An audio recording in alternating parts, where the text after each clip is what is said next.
Today we're tackling the most frequently asked question: should you buy now or wait? What should you do in a turbulent market? A market full of numbers that can seem contradictory, with people talking about crisis, about bubbles, about no one can take this anymore. Seeing for sale signs all over the streets?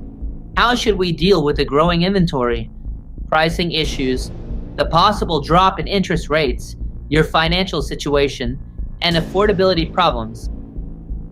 We're going to break down all those points you need to consider in a relaxed conversation about how both psychology and the numbers are working to help you decide whether or not to enter the housing market. As expert agents here in Florida, and as people who work every day with clients buying, selling, and renting homes, we not only have our finger on the pulse of the market numbers, but we also understand what people are feeling. Why is that? Because a lot of people say, prices are just impossible right now, but the real question is, are they going to go down? Interest rates are unsustainable, but when are they actually going to be lower? And if they did go down, how many new buyers would enter the market? I just can't buy because I don't have the money. Have you thought about assistance programs? Do you know how to increase your income? Do you know how to lower your debt? Those are all the counter questions you really need to ask yourself, because if you don't take action, if you think your housing situation is going to be solved, whether today or in 2 years, by the government, by religion, or by anything outside of yourself, you're mistaken. It all depends on you. It all depends on you understanding the external situation and, in addition, working on your personal and family situation so that when both are aligned, you could enter the housing market. That's what we're going to analyze today. We're going to look at each of the points with a question and the counter question so that you can, through this discussion, create a personal scenario of where you stand and see how you can prepare to enter the housing market today or next year to buy a home. As always, I'm Gabriel Perozzo, and I'm joined by YENITZE Molina, my partner and friend, and in addition, a great expert because she has many years of experience working with client psychology. Jenny, let's talk about that first. How do you see the current mental state? Is the mindset of clients or of people who want to enter the housing market positive or negative?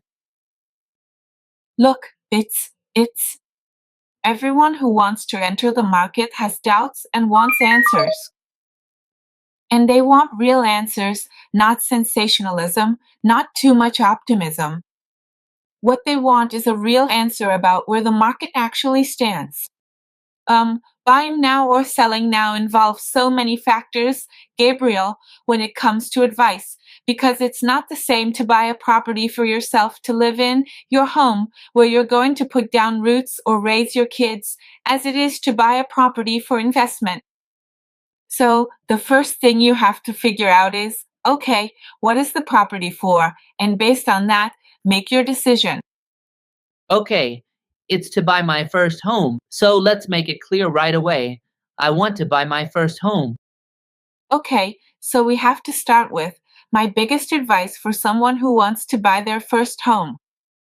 We're in South Florida, so you need to go to a real estate agent who is an expert in the area where you want to buy. In our case and in our area, we have found, not just that I seek, but we have actually found properties where, for a first residence, you can get an excellent interest rate and negotiate a great deal. It's real yen. Where is it? What would be considered an excellent interest rate, Jenny? And what would be considered a great deal? Well, conventional 5.99. Of course, they're paying $1,000, $2,000 to buy down the points. Can it be a new home? Can it be a pre-owned home? Look, it can be either a new or a pre-owned home. There are different types of offers for both. When it comes to new homes, that's a whole different story, and there are some really, really great opportunities, but that's also about lifestyle management. Do you want to work close to where the housing developments are? Wonderful. Are your colleagues also near where the developments are? Wonderful.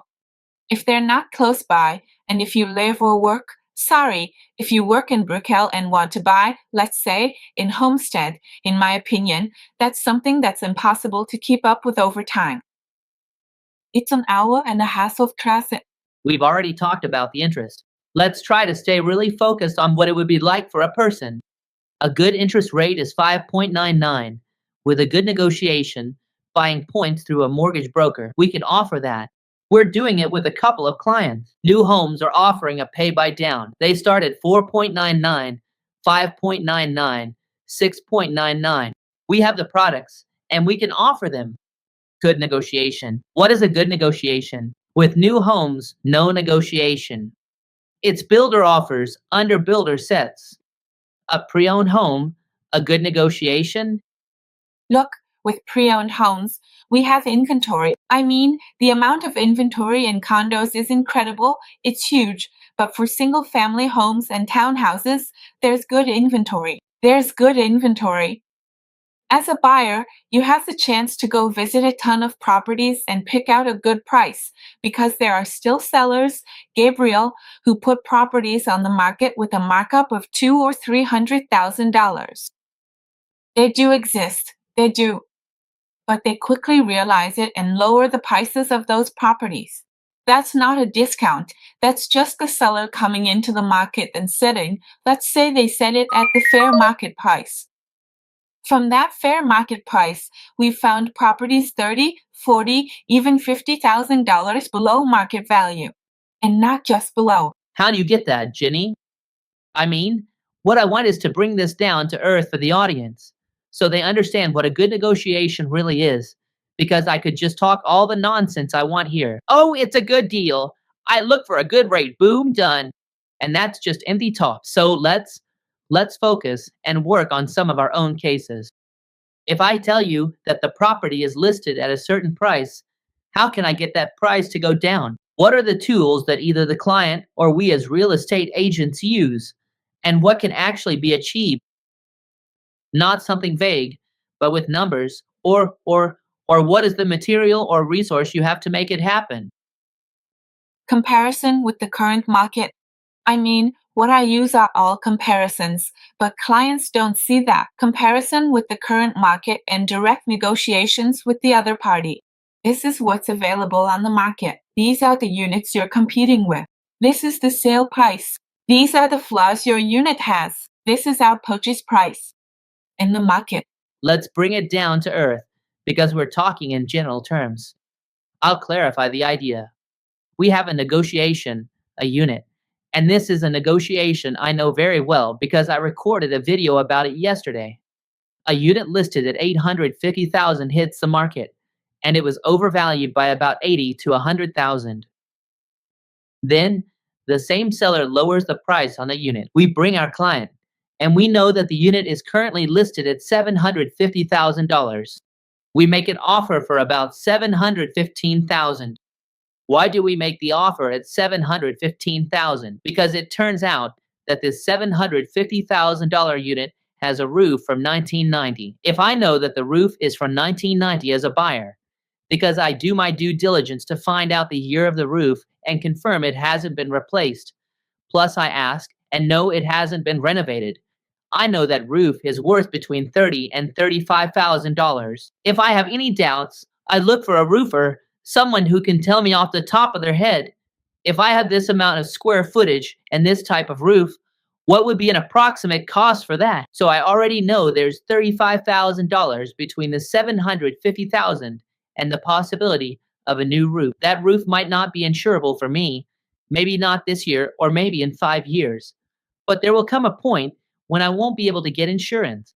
So I already know that from the $750,000, I'm going to have to take off about $35,000. That puts me at $715,000. What do I have to do? Offer $715,000. Is that a low offer? No, my comp tells me the house could be worth between $740,000 and $750,000. But I have $35,000 in expenses that I'm going to have to cover right away. I know you're selling it, among other reasons, because you don't want to deal with a roof. You're moving, whatever the reason. If you fix the roof, you'd spend $35,000 today. Or if I wait 2 or 3 years Because you decide not to sell and rent it out, you tell me, I don't want that offer. I'm going to rent my house. The tenant will have roof problems. You'll have insurance issues, and you'll fix the roof anyway. I know my price is 715,000. That's the negotiation that needs to happen. Heads up. That comes from knowing the price of the house. That comes from knowing the comparables. That comes from knowing your client. I know my client has enough cash, and it's a very attractive negotiation. Additionally, I have to do my due diligence and check the roof, the driveway, the yard. If there's any violation, I have to do a full review before making an offer. And that's what you call a good negotiation. No, and additionally, you have to see what's next door, who this person's competition is. I could choose A, B, or C, and I'm choosing you because you have advantages. Yes, but you also have disadvantages. So, if you don't want to budge, that's fine, because I can go to the one next door. You want to sell, I'm here to buy, but under fair terms for my client. Yes, that's why I say that's called negotiation. You have to know elements on table and play strategically to enter negotiation with strength. It could be that the person says, I don't care, and they'll look for an agent or client mediocre agent, like agents out there. 60 or 70% of people are mediocre, and they say, well, the house is listed at 750 and comparable, 745. Let's offer 735. And that's just completely mediocre because you just went into the system, clicked twice, and you're making an offer. That's the advantage of working with expert agents. That's the advantage of knowing the market. We're talking about negotiation, which includes price, Jenny. We're talking about interest rates. If we start talking about inventory, how do you choose inventory? How do you choose an area? How do you know if inventory is high? And regarding that inventory, what advantages can a client get when buying or selling? Look, well-located inventory. You can't just go and check the inventory in Miami and think you'll know if there are a lot of houses. No, no, no, no, no. We've seen zip codes right next to each other where, in one, the housing inventory favors buyers, and in the neighboring zip code, it favors sellers. There are schools, there's proximity to the highways. There are a lot of factors you want to choose from, and you want to say, I want to live in this area. Based on that, you simply look at how much has sold in the last 30 days, how much is available for sale, and that's how you know exactly what kind of market you're in and how you need to approach it. So, really, and based on that, you negotiate because it's not the same to enter a rural, let's say, in a city like Miami, but it's not the same to enter a zip code where there are 10 or 15 houses for sale as it is to enter one where there are 80 houses for sale. Inventory matters. There's another point that's extremely important to me. What I want is for you to put this in context. Let's do a quick summary.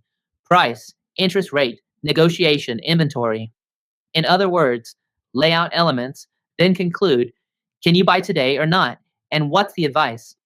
When it comes to inventory, there's fundamental. Narrow down inventory to what you're looking for. You might see general numbers in Zillow and see thousands of red dots and think, wow, they're selling half the zip code. You have to see if they're condos, if they're houses with pools, if they're 55 plus condos, or if there's a property with issues and they're selling to multiple owners. In other words, you need to figure out what type of inventory is best for you to buy. If you tell me you want to buy a condo, I'll tell you, do it tomorrow, hurry, negotiate, look. If you have the money, go all in and make offers for half the price. Why? Because there's a lot of condo inventory and a lot of motivated sellers since they're paying associations with high special assessments. And this could be the moment to get a condo where the owner has already paid the special assessments, but is still motivated to sell. And you can take advantage of that. So, the type of inventory is important. Additionally, there's a key point when it comes to inventory: the age of the house, the age of the condo. This has to do with inventory. It's not the same to have an area with 80 houses, like Jenny says, as one with 8, but in addition, it could be that there are 8, but 2 of those houses have been on the market for 412 days, or 150 days. Most likely, those sellers with more days on the market are much more motivated than the seller here, who, even though there are 80 houses, has only been on the market for 20 days. The one with 20 days on the market is still chilling, still not suffering, still relaxed. He's happy with his real estate agent, even if nothing has happened yet. The one who's been there for 200 days is the one you need to go after more aggressively. So, you have to look within the inventory for which houses in particular, because that's what will give you an advantage in the end when it comes to negotiation, valuation, and everything related to that property. Careful, it's also crucial to know why it's been on the market that long. There could be several factors. Main factors. The seller isn't motivated at all. The seller said his price is $500,000. Even if the world ends, it's $500,000, and the house has been on the market for 500 days, but he's still waiting for those $500,000. Second, there are problems with the condo. There are problems with the house. There are problems with something. And in fact, everyone who comes in, when they find out the house has violations, or that it has a noisy neighbor or whatever, they leave and say, I'd rather not move in here. You also have to consider that, because those many days on the market could be due to that factor. That's the issue with inventory. Jenny, there's a fundamental and important topic: personal situation, income. How can we determine if it's a good or bad time depending on our financial situation? Look, if it's your first house, as we've said, it's a life decision and you have to prepare yourself financially. I mean, you can't go into buying a property if you're not financially prepared, and we advise you to get ready in such a way that you get the best terms. What are the best terms? A credit score above 740, money saved up, even though sellers are offering money for closing costs, even though you can find assistance. We always say you need to have money, you need to have some savings because moving and buying always comes with expenses. If you can get the most help possible from the seller, perfect. And if not, if you need to pay to lower your interest rate or you need to make a bigger down payment to reduce your monthly payment, you have the capital and this work history. This is the best way. When you see that your profile checks all the boxes I just mentioned, that's the best time for you to buy a property. Great, there you have it. This, for me, is the key thing: that you stop talking nonsense, stop saying stupid things about whether it's the right time to buy or not, and instead focus on whether it's the right time for you to buy, your personal finances, your debts, your income, and work based on that. Why? Because I can't imagine Elon Musk, I can't imagine Jeff Bezos thinking, is this a good time to buy? Why? Because their personal situation is always good for buying. In the end, they know they've got money in the bank, they have borrowing power, and if they want to do it, they just do it. Who are the ones wondering if it's the right time to buy? The ones whose personal finances are a mess. So, those are the people asking themselves, is this a good time to buy? Can I buy without any savings? And so on. You need to be in a good place, Jenny. Of course, but it's normal to have doubts. The point is, if you have doubts, in my opinion, it's totally normal to have doubts. You need to look for information. You need to look for these podcasts that tell you, okay, look, you need to improve your credit score, you need to do this, and you need to improve your profile so you stop wondering whether it's a good time or not, like Gabriel says, and just decide whether to take action or not, depending on what's best for you. But you, by fixing your financial profile, in my opinion, right now is definitely a good time to buy. If you had a solid financial profile, today would be the best time to buy. Why? Why? Because if you can find a good mortgage rate by paying a little extra, and also, Again, you can get a 5.99 interest rate. Second. 5.99. Excellent negotiation. Excellent. So, is it always possible to negotiate? Can you always get a good deal? How do you manage to get a good deal, Jenny? Through. By providing market values, Gabriel, by telling people, with a good agent, of course, with us, you can't go wrong. Number 3. We're the best. And, in addition, by preparing yourself and knowing what's happening in the market. These are the main ones for me. Those are the top 3. And I want to give you a fourth one that's fundamental: mindset. There's no natural way for you to know if owning your own home, if investing in real estate is good, if your mind isn't focused on believing that's a good thing.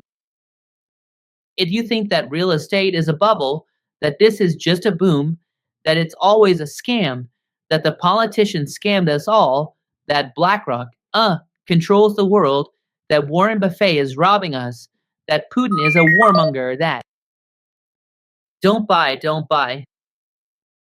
You have to have the mindset that your world, what you're doing, is what you need to be doing. If you think it all depends on China, on tariffs, on your neighbor, on the city hall, DP, don't buy. Don't buy because you'll always be dissatisfied. You have to know that your decision is backed, that it's well made.